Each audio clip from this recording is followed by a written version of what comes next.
Welcome to Turn the Page, the official podcast of the Syosset Public Library.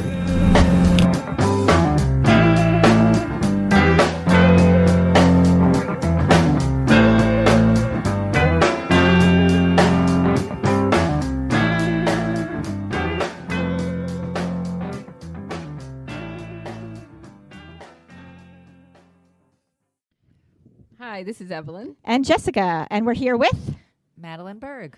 And welcome to Turn the Page at Syosset Library.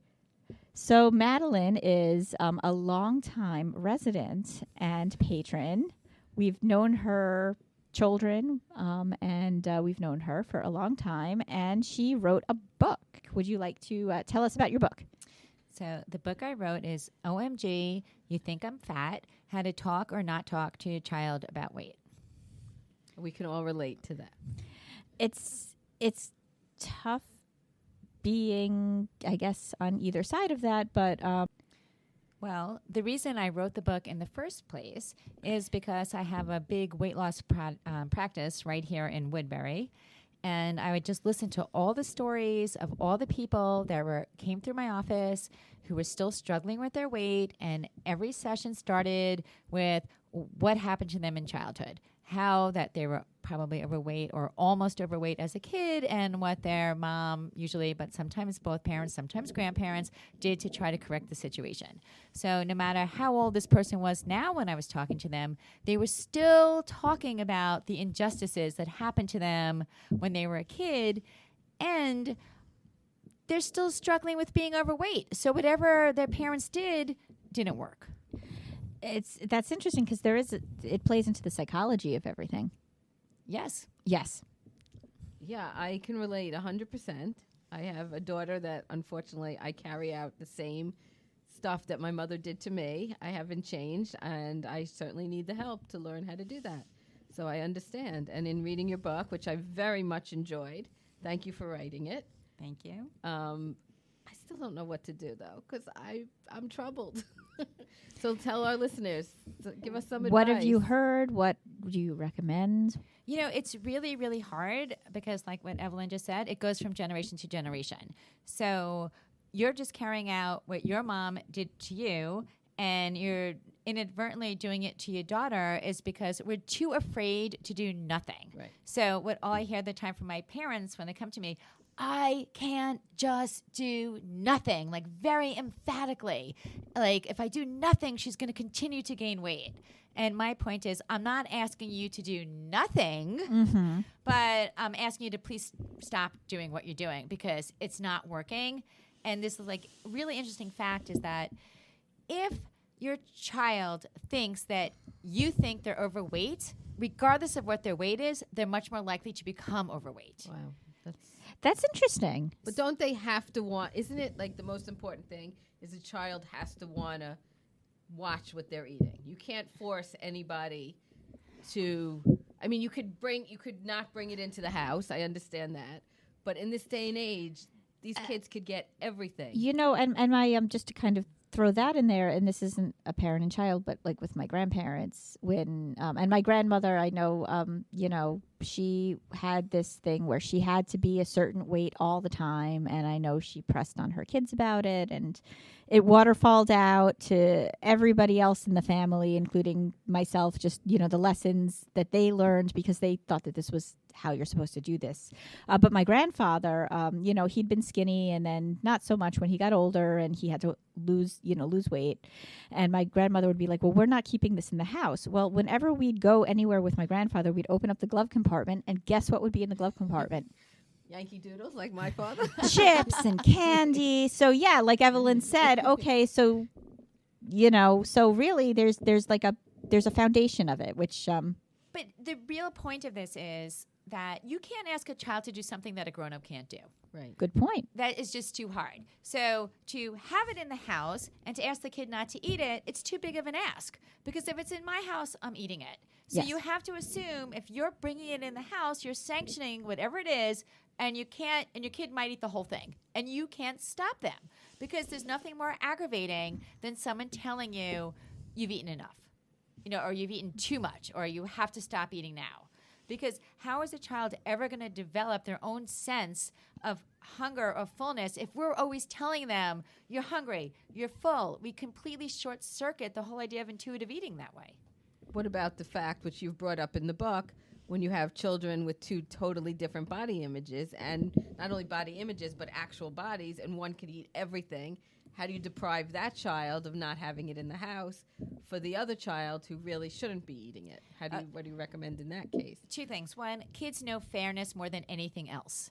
So if you are unfair to your child, that's what they pick up with, and they don't let go of that for their whole life. You favored him over me because he got a better lunch, and I had to bring cottage cheese to school. And that's kind of hard to recover from. So healthy eating is healthy eating. I don't care what your weight is, whatever I'm going to say, it goes for everybody. And one child is not singled out and put on a diet. If we want to make a change, it's the whole family. And no one's punished. I don't feel like my kids are punished because I'm cooking them dinner every night and not ordering in Chinese food like some of their friends. And I don't feel like they're punished because I'm making them breakfast and packing their lunch. I feel like they're lucky. But I'm treating them all the same. Yeah. But what about that child that just wants that cookie and it's not really going to affect them? So, listen, if you're giving a cookie to your son, you're giving a cookie to your daughter. You cannot work like that. And you know that I'm right because you've tried that and your daughter still has a problem. I mean, the whole first chapter of my book is just convincing parents that everything they tried so far isn't working and trying to get that message, because going back to I can't just do nothing. And I'm like, fine, you've done all these things, yet you still picked up my book because you have to read it because what you did isn't working. So now please can we try something else? So basically it's like you haven't done nothing, but what you've done has done nothing. Right. Exactly. Yeah. Perfect, Yes. Jessica. That's exactly right. Yeah. But you know what? It's done worse than nothing because now nothing would be neutral. But now we're setting up the dichotomy of throughout your whole life. There's good food. There's bad food. I'm a good person if I don't eat it. I'm a bad person if I do eat it. I don't want my kids to grow up and thinking that they're bad people because they like to eat cookies. Right. That's true. Yeah. And if I bring cookies in the house, I'm the mom. I'm obviously saying this is good for you to eat because I bought it. Do you have cookies in your house? 100%. Okay. But there are some things I won't buy. Go for it. I don't buy donuts. I Okay. feel like they're a gateway drug. I don't You start with eating a donut. I don't know where you're going to go from there. You know, it's funny. That's the one food I could pass up and never even ever eat a donut. But my kids get donuts on the outside. Right. I don't forbid them from eating donuts. Right. I just don't bring them in the house. Okay. So if Yeah. there's something that really, really bothers you, don't buy it. Because you can't control it. You can't bring it in the house and then tell them not to eat it. It doesn't work like that. So what else is in your house? Besides cookies. Yeah. I think my fourth is a huge fan of Klondike bars. Oh, okay. All right. Yeah. I mean, and they make them in so many different flavors now. So. Yeah, yes, And they they're do. always on sale at ShopRite. So. Yes, they are. And Stop and Shop as well. But in general, like you talk about healthy eating and healthy cooking, so it's not just like don't eat that cookie. There's a whole picture, and also with the way that you discuss weight. So, what do you recommend in your book when you're broaching the topic? First of all, everyone shush. We're not talking about this. This is not a topic that we're going to have a nice discussion about. Okay. Like, as you know, because you've met them, I have 4 kids. And they're lovely, and I've seen them grow up. And Right. But what I want to say about that is they know about good nutrition, not because I gave them a nutrition lesson, not because they learned about it in school, because that's just what we do. There Right. is not a discussion. Mom is never on a diet. I don't eat a protein shake or a boxed meal or skip lunch. I sit and eat dinner with my family at the table, and so they know what's up And it's a home-cooked meal. that I made every night. You're a wonderful mother. I do try, my son will tell you, to get 2 meals out of 1 cooking session. Okay. But That's good. Yeah. this is how I look at it. So when they were all like living in my house, they know what's going on. Now when they got their licenses and they were in high school, fast food bags started to show up. I didn't make a big deal about it, but the older 2 certainly have come back to the other side, and they chose for themselves that they want how they want to eat and how they want to live. Now my 3rd one probably still is having soda for breakfast at college. I can't stop that. but he's going to come around. I do think that soda for breakfast college mentality, it doesn't, being one of those people, it doesn't last. No, I'm not making a federal case about it, Sure. except for his cavities. So we had one discussion that's about a that. problem, yeah. Right. But in terms of like how to teach your kids by example, there are no words about this. And the same thing by example is the exercise too. You have shown them how important that is also, I'm sure. Right. So if you called my house at midnight and my kids thought I wasn't home, I think this actually happened. One of them answers the phone and is like, I think my mom's riding her bike, which I obviously wasn't. But that's their mind. That's what I'm doing. I never force them to exercise. It's like just part of who wants It to should go to- it should feel good. Right. That's the other thing. It should feel good. Like if it feels good, you're going to want to do it more. You know, they talk about like that runner's high because it does. Like when you get to a The point, endorphins, right. it feels good, and then you look good because you feel good. Right. It's like a ground up effect.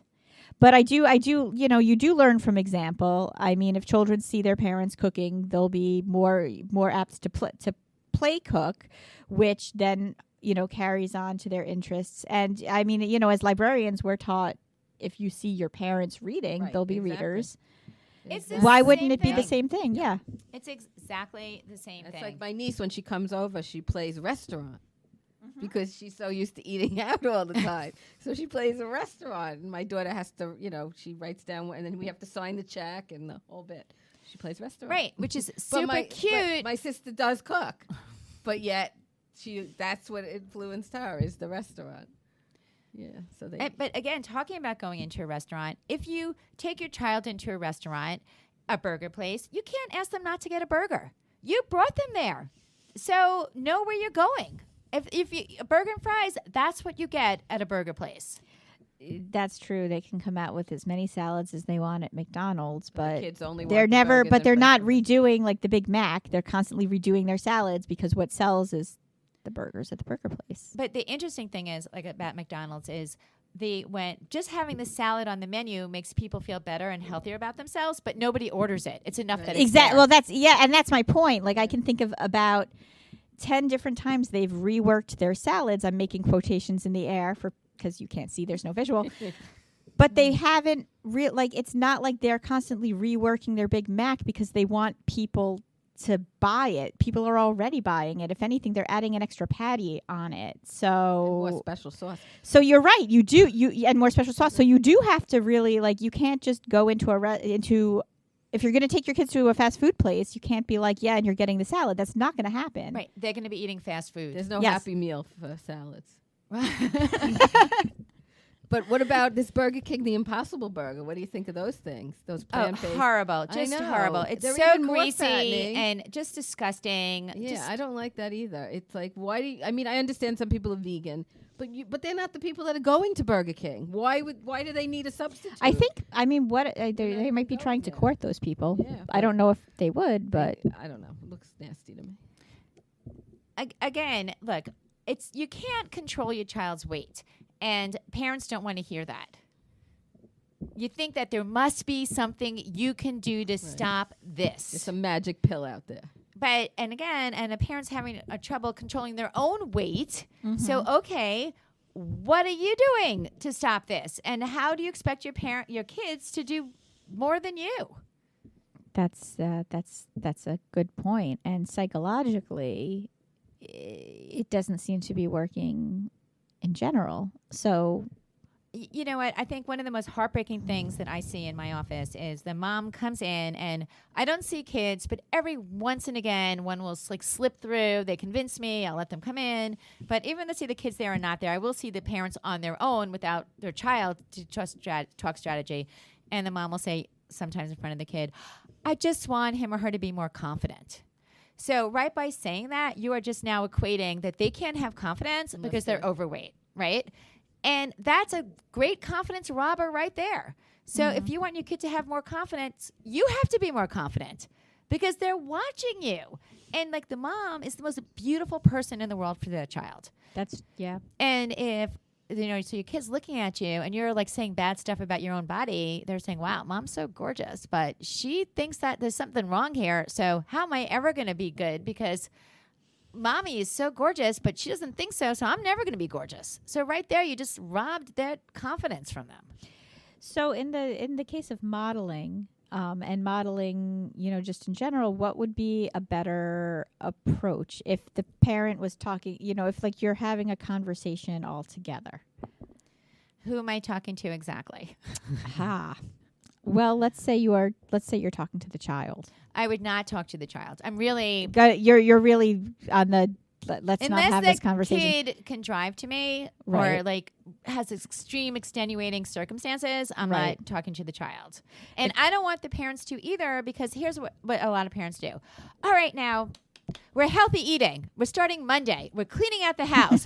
This Evelyn's nodding like this has happened. 100 times. This is 100 times. Thank you. And 100 times it's failed. Yeah. So Look at no me, it's failed. announcements.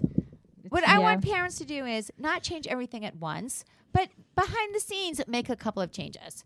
My kids will say to me, hey, Mom, Aunt Nancy has, I don't know, Cocoa Puffs. Do you know where to get them? And I'm like, yeah, I'll ask her. But I never get them. Just because they ask, that's not good enough reason for me to go get it. Right. And again, I okay, I guess the best way to say this is when you first have your children, they are either on a bottle or breastfed, and the natural progression, then they go maybe to baby food and then to toddler type foods, and the progression just keeps changing. So ultimately, I would like them to completely skip over that chicken nugget phase, but let's say chicken nuggets and pizza and fries happened.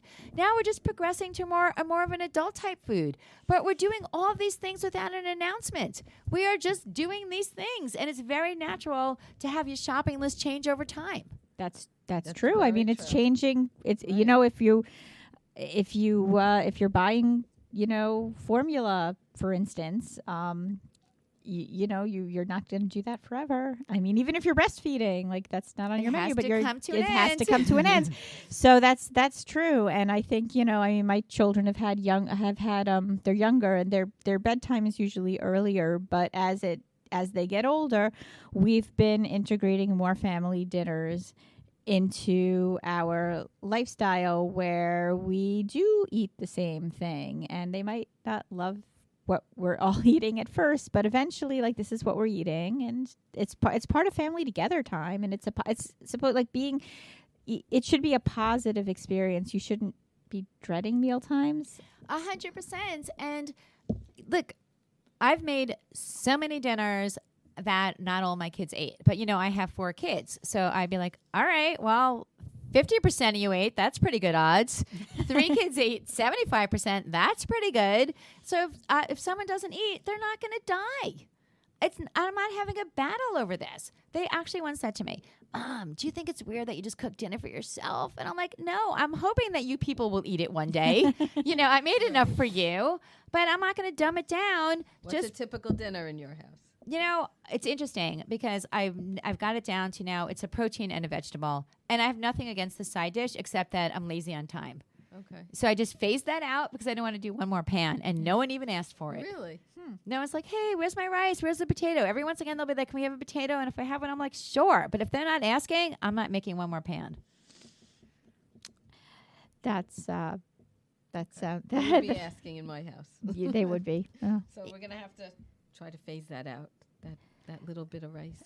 But again, without an announcement. Without an announcement, Right. yeah. Without saying we are no longer having rice in this Right. house, like it's just not going to be there. Right. It just isn't. And like with so many things, when you start thinking about it, that's naturally how it occurs. Like maybe we went through an eggplant phase and we're out of that, or that zucchini noodle phase, the zoodles, and we're out of that. And now everyone's doing cauliflower rice, and then Right. that's going to go away. Right. That can't be here forever. Right. either. And then you'll find the next thing. And Right. and that's just the way that it is. You know what? I just want to backtrack a little Good. bit, Madeline. Just tell us your credentials. That wasn't Yes. anything that I think everybody would want. How long have you been? I think you mentioned you have a practice here in Woodbury. Right. So I've had a practice here for about 10 years. I've been a nutritionist for a really, really long time. And I have, if you saw my office, you see my amazing credentials, Cornell and NYU. And so I have like all the boxes checked off. But I think what makes me good about my job is not all the school I have, but because I broke every rule. So it's like life experience, and all the people that I've seen over time that were gracious enough to share their stories with me, I learned from that. And all the stories had a commonality to it that I had to get that down on paper, because as different as they were as people, all these stories were the same. And it's my mission now to stop it. Is going from generation to generation to generation, is to save the next generation from this. I think it's really important. I mean, and I don't think fad dieting has gone away at all. I mean, I remember like visiting family, and the wife was on the cabbage soup diet, and her husband was a big cook, and we'd all be eating these beautiful steak dinners with, like grilled veggies, and she would sit there with her unfrozen cabbage soup.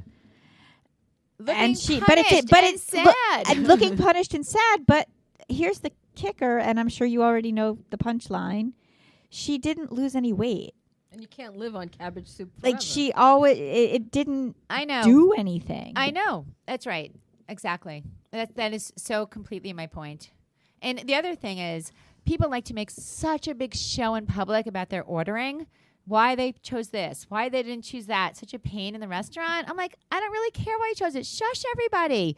Keep those crazy thoughts in your head, and then when the waitress or waiter comes over, place your order. We don't have to know every thought process. Do you think they're justifying it to the people at the table to make themselves feel better, to make themselves look better? Just like the cabbage soup woman. Right. She had to make a big show in public that she was taking care of the problem.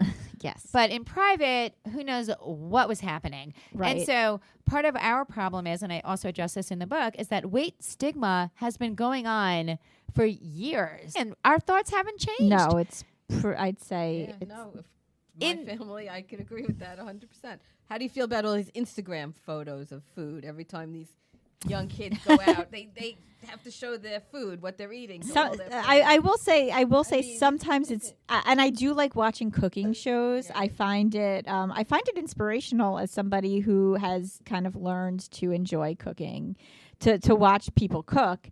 But and sometimes meals look beautiful, but the Instagram, it's fine. Every once and again, I'll comment on one of the photos, and my comment is always, I'm going to be in business forever. Right. Right. But the truth is, we were never supposed to have so much access to food. So everything about how we live now is trying to make us fat.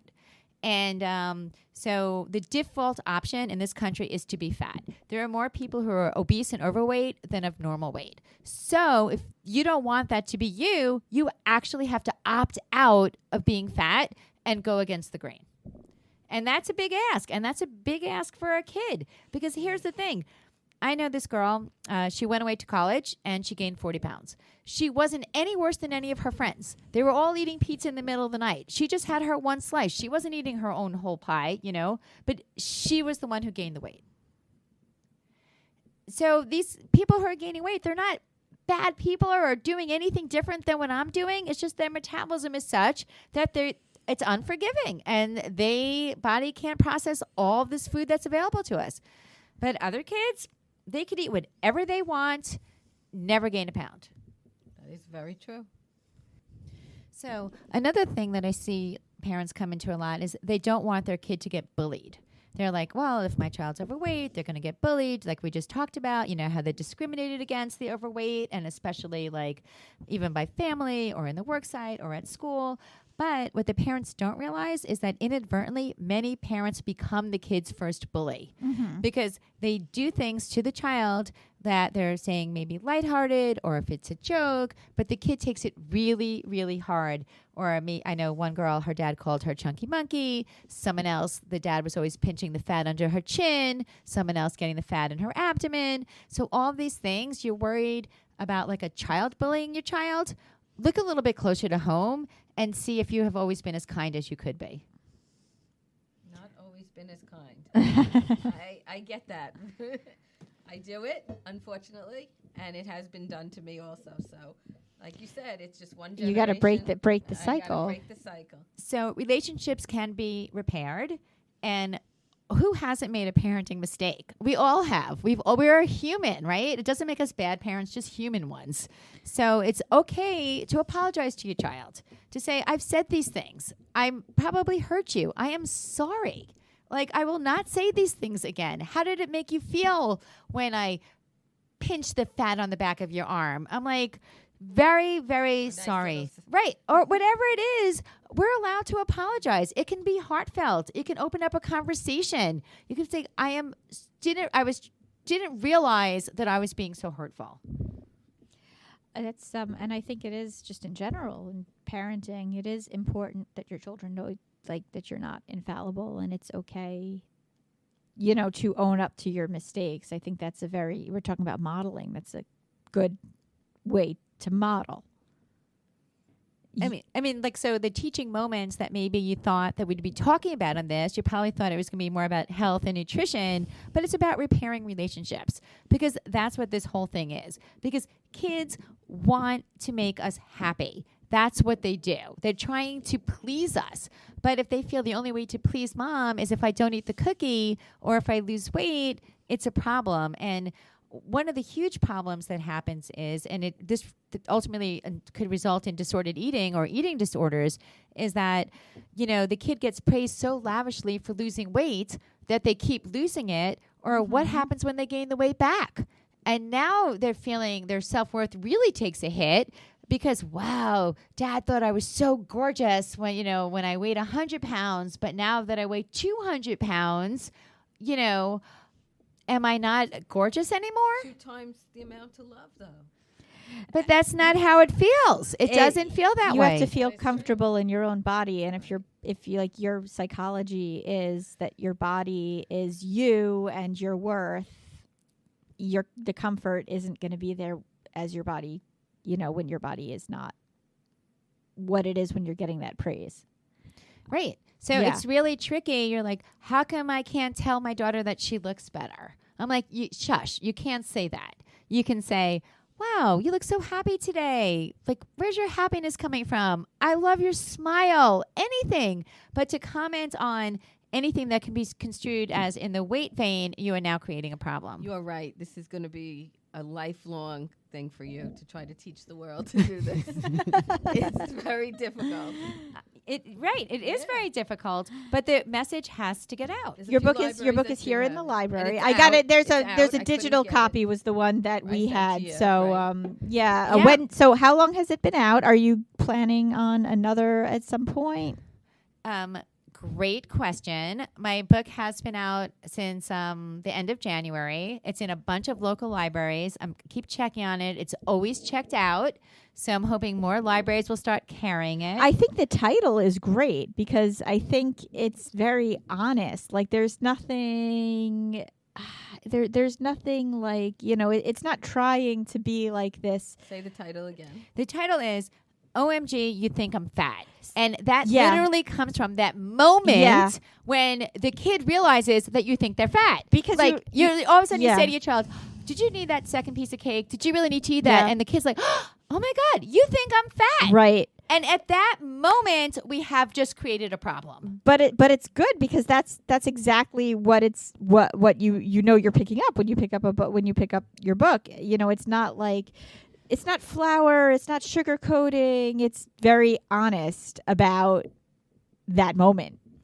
And the people who need to read the book the most, it's hardest for them. Right. And there's so much resistance. I know Evelyn wasn't like dying to read it, though I gave it to her months ago. Well, she took her time.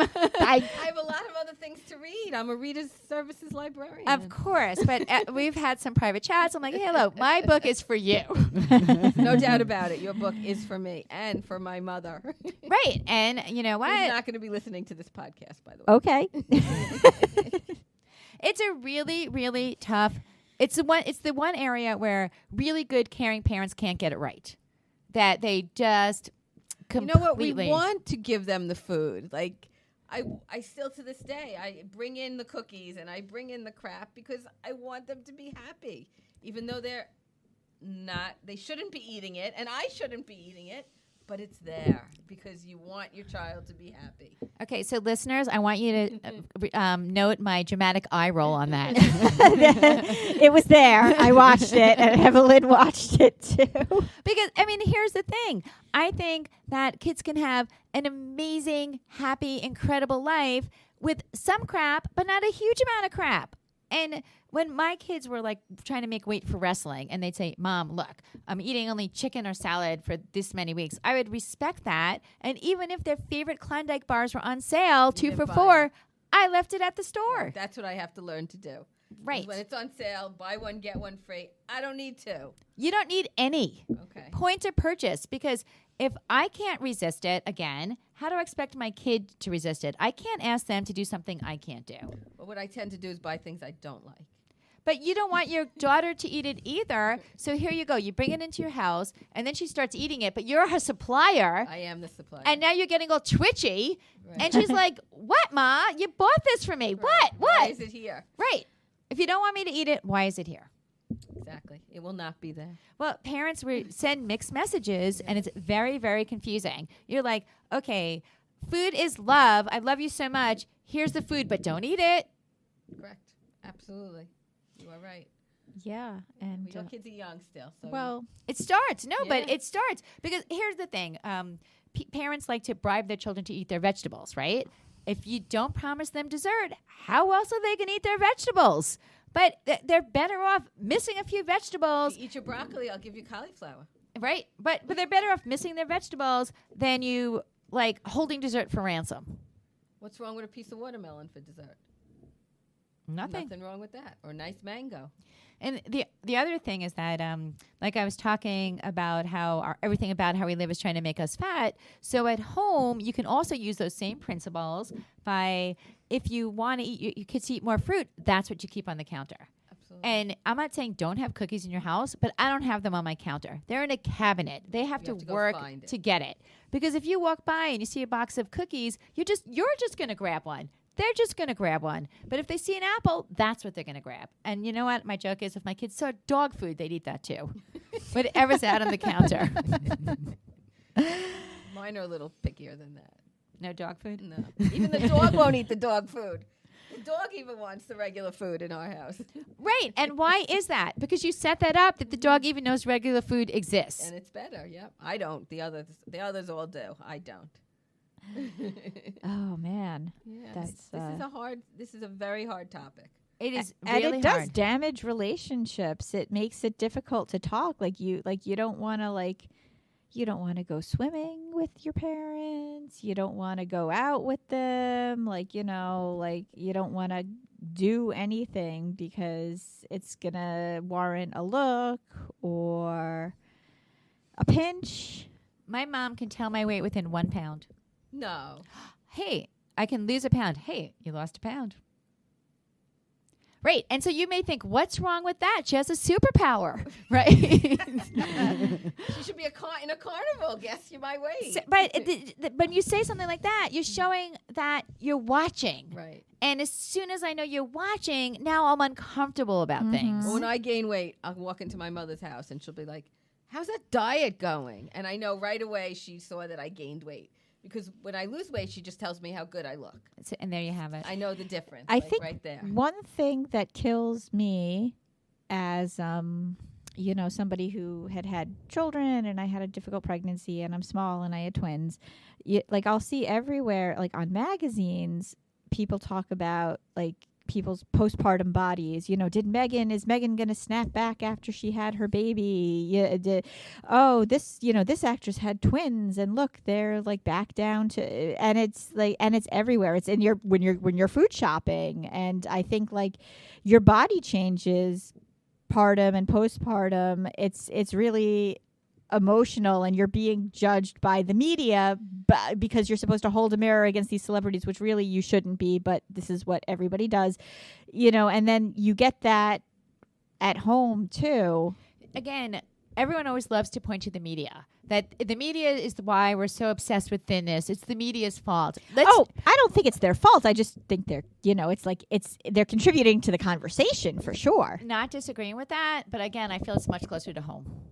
The media is doing something, but it's very easy to say to yourself, well, that's an actress or that's a supermodel. When it's coming from your mom, Oh, yeah. your grandma, it's it's perhaps too big of a punch. But what about when your mom is like, Pink, she gained 60 pounds and she snapped right back. Like, like, what's up with you? Like, so like, in a way, like the media becomes like a super mom for your mom to point to and be like, and then you could be like, yeah, but that person probably has personal trainers and chefs up there. And they're just like, no, she gained 60 pounds during her pregnancy and then it was gone. So you should too. It's really, she doesn't even have to do her own food shopping. It's really crazy how and I speak from experience. People will take somebody they see who they don't know, who clearly has resources and time that us working moms don't have, and be like, you should be like that person.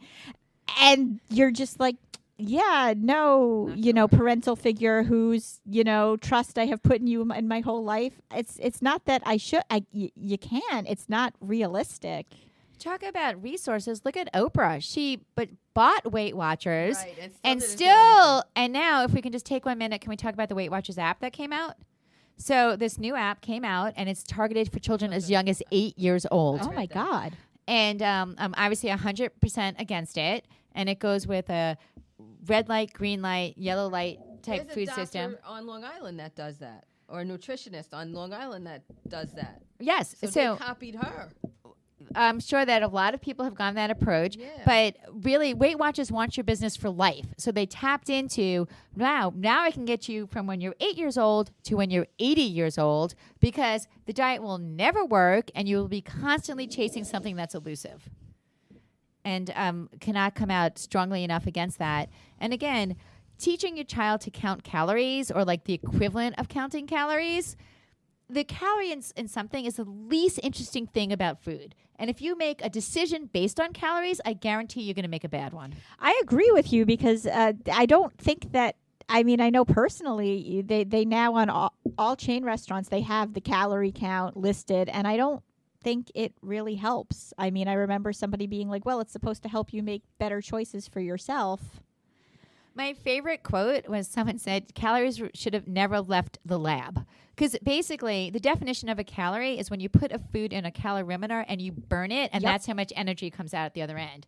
But everybody's body is different. So, Jessica, you may eat something and you're getting 100 calories out of it, but you may be getting 140 calories out of it, and I may be getting 125 calories out of it. So whatever it says on the package, that's kind of meaningless information. Mm-hmm. Plus, they're allowed to be off by like 25%. So we're basing entire industries on complete false information. And also, you never take into account what you're burning. Like, you running a marathon, you're going to burn a lot more calories than me just walking around the block. Yes and no. A marathon is the exception, but anytime, no, you can't outrun your fork, actually. So whatever, let's say I got up early and went running this morning. My body's going to make sure that I'm stiller for the rest of the day. So whatever calories I burnt, and now I'm using air quotes, there's no net calorie burn, because my body compensates for that. Right. So when you go to the gym and you're like, oh, I deserve to eat this because I just went to a Zumba class for 20 minutes, people can't understand why they're not losing weight and they're working out. It's because they're still eating too much. Yeah, I have lost weight without exercising. I think the food is... It's the 100%. I think moderation is a huge deal too. I will say, sometimes I really just want to. So this is kind of an example from my own house, and talking about having things and not having things.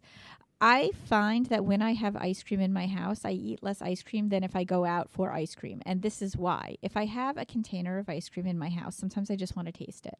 I want to just taste that, Haagen-Dazs flavor, and I want to have a few spoonfuls, and I can put it back in my fridge, and I might not want it for and this doesn't apply to everybody, but just thinking about moderation in general.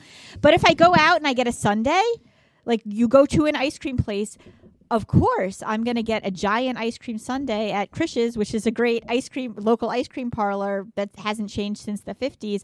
I'm going to just take that whole thing and I'm going to eat it, whereas maybe just a taste would have been enough. I don't know. And I'm the absolute Really? opposite. I've never had a sundae in my life. Ah, interesting. Because I've been dieting since I'm 10. I've never, ever had more than a scoop of ice cream with sprinkles. Interesting. But if I'm home, and there's a half gallon there, I can have. Yeah, I don't can have a few cups. I'm fine just taking a taste. I only buy for me the ones that are portioned out. So 2 things. One of the stories I tell in my book is about a woman. She was actually a client of mine, and she's a hugely successful person. But she tells me a story about when she was a child that she was only allowed to get orange sherbet because her mom thought that was diet. But yeah, I used to get lemon. that was a thing. Yes. But her brothers were allowed to get whatever ice cream they wanted. Right. So, and she's an honor student and like a really good upstanding citizen. Her parents go away on vacation. She steals the car so she can get the ice cream that she wants. So, you know. Well, I had cousins growing up that did not have a single piece of any treat, let's say fast food treat, anything in their house. When they'd come to us, they were like so thrilled to have cookies and ice cream and everything because they never had it in their house. Right. So that's also a problem too. Like you Of can't course. deprive. But every parent has to decide what they want to do. And whatever you decide, you have to be consistent. And you also have to realize you don't have eyes in the back of your head. So again, Right. Once they get to a certain age, they're out and about in the world, and what are you going to do? you can't control this. So like what I'm urging parents to do is they're not giving up control. They never had control. It's giving up the idea of control. So once you can do that, then you make peace with the situation because you can't control your daughter's weight. I cannot. And you know what? Like our family is our first influence, but as we get older, our friends become our influence. So I ask my clients, who's the fittest person you know? And some people can't even come up with one name. Not one name. So if you're not hanging out around with anybody fit, the odds of you being fit are very low because fitness is catching, but so is fatness. So we're really only as fit as who we hang around with. So I guess our big hope is that we do minimal damage, and as our kids grow up and make their own choices, that they surround themselves with people, you know, who is part of being all the other wonderful values we want their friends to have, is fitness is one of them. I have a funny story. I have friends that are very fit, and we were talking about laundry one day, and she's like, well, do you do all the, you know, the exercise and workout clothes in a separate wash? And my husband and I look at each other like, we don't have workout clothes. Like, I'm sure if we did, I'd do a separate wash. So it's pretty funny because, like, they work out so much that they have enough clothes for that, and we have none. But I have fit friends, even though I'm not fit. But you know, why won't it rub off on me? Well, that's it. I don't know, but the hope is that you know you'll get inspired by the people that you're hanging around with. I mean, like the story I tell in the book is one of my college roommates. She said she was running a marathon, and we were both in terrible shape. And I was like, "All right, if you could do it, I could do it," and that changed my life. Because 2 regular girls training for the New York City Marathon. Very good. She did something for me that my mother never could have done. Because my mom's paradigm of dieting, that's not for me. To eat as little as possible, that's not what I want to do. And that's not the life I want for my kids either. I want everyone to be healthy and strong. Well, thank you so much. And I appreciate you coming in. I mean, you've always been here. You've always been here. And Evelyn and I, we really do appreciate you. Yes, thank you so much for talking about your book and sharing your experiences. Well, with thank you us. both so much for having me. And you're going to be at our local author showcase. Yes, so everybody come out and say hello. Very cool. Friday night, October 24th? 5th. 5th? 25th, Okay. I believe. I don't know. Yeah. Whatever the Friday night is that week. We I promise to have healthy snacks. she's like, I don't know. She's cringing. She's like, you're missing the I get a point. nice big fruit You know platter. what? Just before we sign off, Go for if it. we can just get rid of the word healthy altogether, I'd be super happy about that. So what's a better word? Just no words. Because when you tell your kid, I just want you to be healthy, what they're hearing is, I just want you Yeah. not to be fat. Yeah. So you think that you're being so stealthy about it. I'm only talking about health. Well, sometimes Everybody- the things that are considered healthy, like in retrospect, people are like, oh yeah, actually that's not really healthy. Like, you Well, know, they're like a saying lot that of the diet Impossible Burger. snacks are not that healthy. How about all of them? I mean, like, it's in order to reduce sugar, something else has to be there to, which affects you in some other way. I mean, I remember these reduced sugar muffins, which were not the best, but not the worst. And, you're like, oh, this is so much healthier than the Otis Spunkmeyer muffin. And, Snackwell cookies. and they're really not that, but they're not healthy. Snackwell, yeah. Snackwell cookies? I would love to have this conversation with you ladies. We could make this a part 2. Have me back on. Yes, we will. to. We're gonna make this part 2. We're talking about maybe writing another book. Another book, because I think I can fill an entire book Just with from my. us. Just from Jessica Don't and say healthy. No, from my adventures with Snackwell cookies. Right. I like that. Snackwell cookie adventure. Does love the devil Snackwell still exist? They have a small line, not like It's they not like changed it was. I Right, mean, I because there's remember so when it many was out in other- full force. Right, That was they were like the around. first ones to do it, Yeah, so. yeah, and they were always in my house. double And fudge let's I love. let's make a date for Adventures in Snackwell Cookies with Madeline Berg. It sounds like a plan. Looking forward to it. Well, for now, we're going to close this chapter of Turn the Page, and I want to thank again Madeline and This is Evelyn Chuck. signing off. And we will be revisiting this topic because it's a good topic. All right. Thank you so much. Thank you. Okay. It's time to close this chapter of Turn the Page. Join us for the next episode.